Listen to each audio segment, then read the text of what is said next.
nth Fibonacci number. nth Fibonacci number कुछ नहीं है, similar to Fibonacci number series. तो ये एक ऐसी इन्होंने सीरीज बनाई है जिसमें t0 is 0, t1 is 1, t2 is 1 and tn+3 is equal to tn+1 plus tn+2 for n greater than equals to 0। तो tn+3 ये थोड़ा कंफ्यूज करने के लिए ऐसे दिया है, आपको रिकरेंस रिलेशन दिया है। आपको nth tn कैसे चाहिए निकाल पाओगे आप, tn इक्वल्स टू, आप n को आप इसके अंदर n, क्योंकि आपको n+3 on the left side दिया हुआ है, तो आप n+3 को किससे रिप्लेस कर दो, n-3 से रिप्लेस कर दो। n-3 से रिप्लेस करोगे तो क्या हो जाएगा, n-3 + 3 इक्वल्स टू tn-3 हो जाएगा यहाँ पर, प्लस tn-3 + 1 प्लस tn-3 + 2। तो आपका पास जो रिकरेंस रिलेशन बनेगा वो क्या बनेगा, tn equals to tn-3 plus tn-2 plus tn-1। तो ये रिकरेंस रिलेशन बनेगा। जैसे हमारा फिबोनाची में होता था fn equals to fn-1 plus fn-2। तो सिमिलरली हमने इसका ऐसे रिकरेंस रिलेशन बना दिया। ये थोड़ा कंफ्यूज करने के लिए दिया आपको tn+3 करके। आप n+3 को n-3 से रिप्लेस कर दोगे तो आपको सिमिलर रिकरेंस रिलेशन मिल जाएगा जो फिबोनाची में मिलता था, सिमिलर टू फिबोनाची।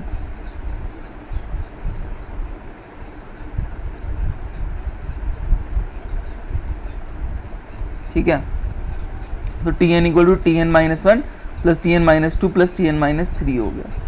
उसके बाद आपको क्या करना है, ये आपने कर लिया। उसके बाद अब आपको क्या करना है, नॉर्मल हम लॉजिक लगाएंगे जो फिबोनाची में हमने लगाया था रिकर्जन से। रिकर्जन 3 रिकर्जन कॉल लगाएंगे और फिर देखते हैं क्या होता है, क्योंकि इसका आंसर nth का आंसर किस पे डिपेंडेंट है, tn-1 पे, tn-2 पे, tn-3 पे।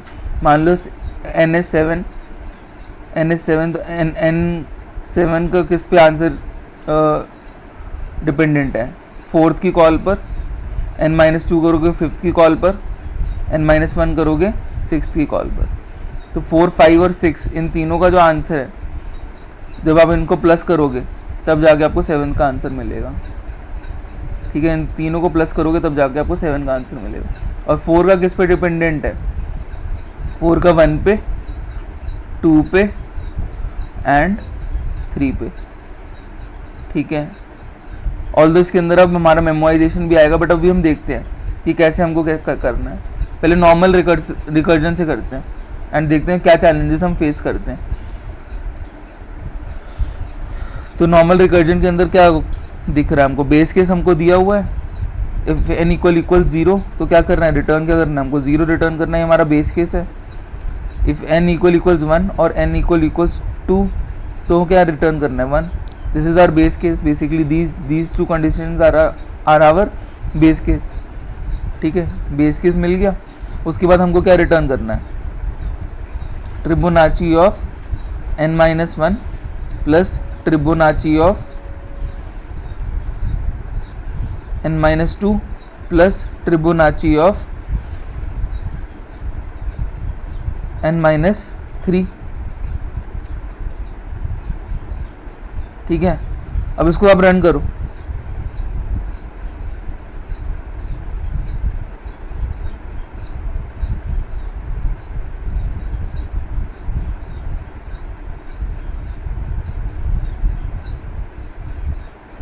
TLE आ गया। TLE क्यों आ गया, क्योंकि मैंने टेस्ट केस में 37 लिया हुआ था।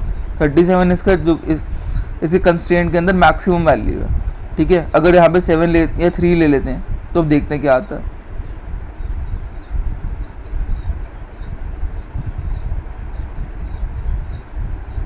ठीक है, तब सही आ रहा है आंसर, मतलब एक्सेप्ट हो रहे हैं।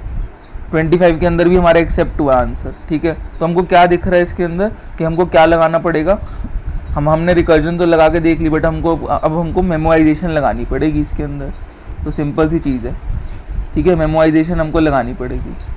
तो मेमोराइजेशन अब हम कैसे लगाएंगे, मेमोराइजेशन हमने सीखी है लगानी, कैसे लगाते हैं हम। एक एरे लेते हैं DP का, ये हो गया हमारा टॉप टू बॉटम मेमोराइजेशन हो गई बेसिकली। एक डीपी का एरे लेंगे, उसमें -1 फिल कर देंगे और बार बार जाके देखेंगे, और हर बार आंसर मतलब nth आंसर को क्या कराएंगे, स्टोर कराएंगे, nth आंसर को स्टोर करा लेंगे। जैसे यहाँ पे 7 की कॉल लगाई थी, 7 की कॉल लगा के 4 पे आए, 5 पर आए और किस पर आए, 6 पर आए। 4 किस पर आया, 1 पे आया, 2 पे आया और 3 पर आया। 5 किस पर आया, 5 किस पर आएगा,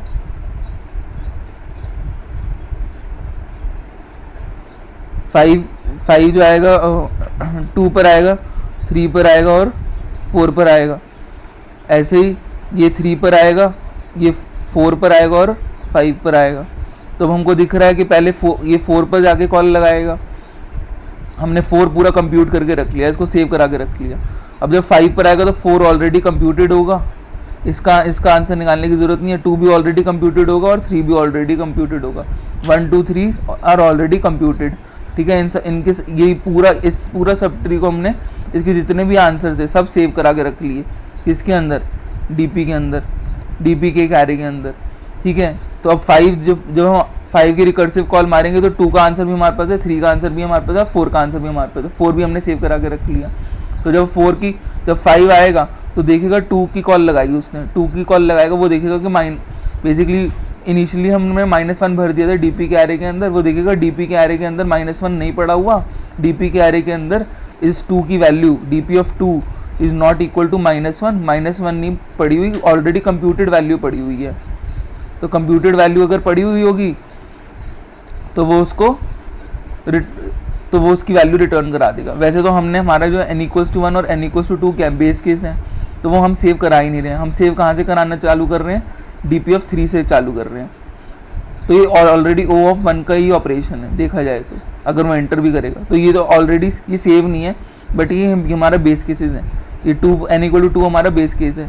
सेव हम कहाँ पे कराना चालू कर रहे हैं, 3 पे कर रहे हैं। तो DP ऑफ 3 पे जब वो आएगा वो देखेगा -1 नहीं है, it's not equal to -1, it already computed, it's already computed. कहाँ पे कंप्यूट हो गई थी, वो इस कॉल के अंदर कंप्यूट हो चुकी थी, इस कॉल के अंदर ऑलरेडी कंप्यूट हो चुकी थी।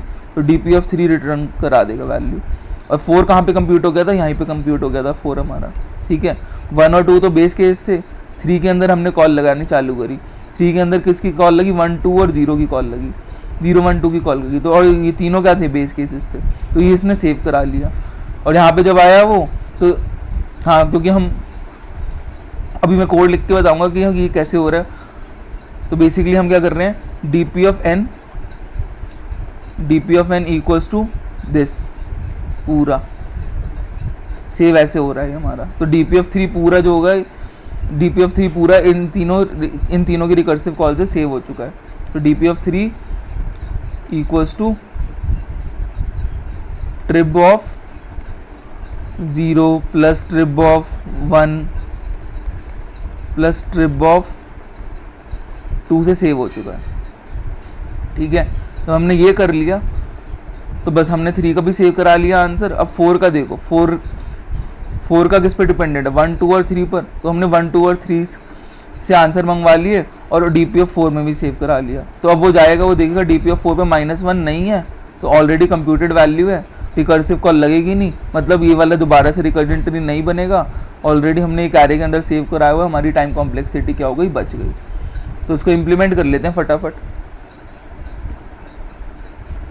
कुछ नहीं करना है, एक एरे लेना है, एक DP का एरे ले लो, बना लो। ठीक है, इंट DP न्यू इंट कितने तक का लोगे, 38, क्योंकि मैक्सिमम हमारा कंस्ट्रेंट के अंदर 37 है, 37 तक जा सकते हैं। तो 38 तक का ले लो एरे, और इसको उठा के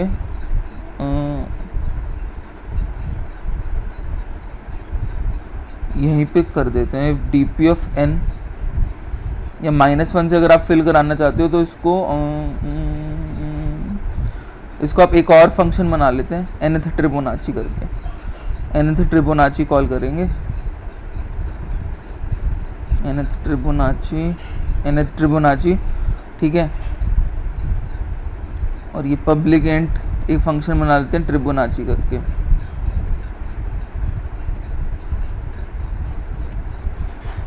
ठीक है, और एरेज डॉट फिल क्या कर दो,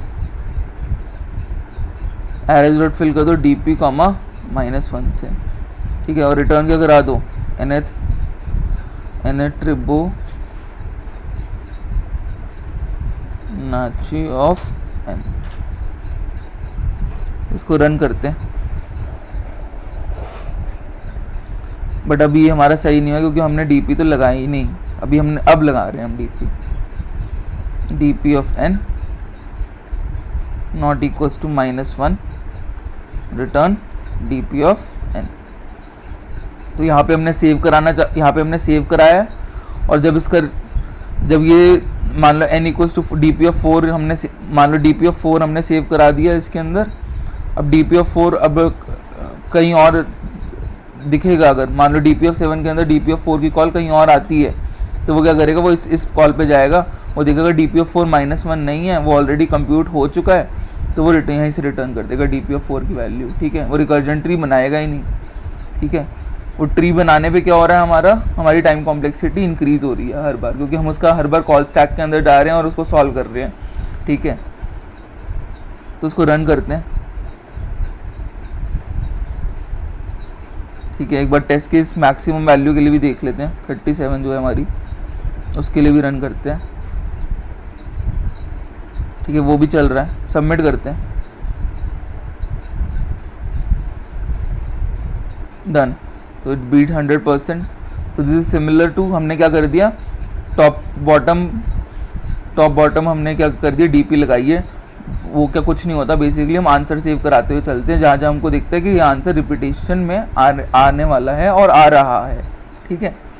तो thanks guys, do like, comment and share the video and do subscribe the channel. So मिलते हैं नेक्स्ट वीडियो के अंदर, until then see ya।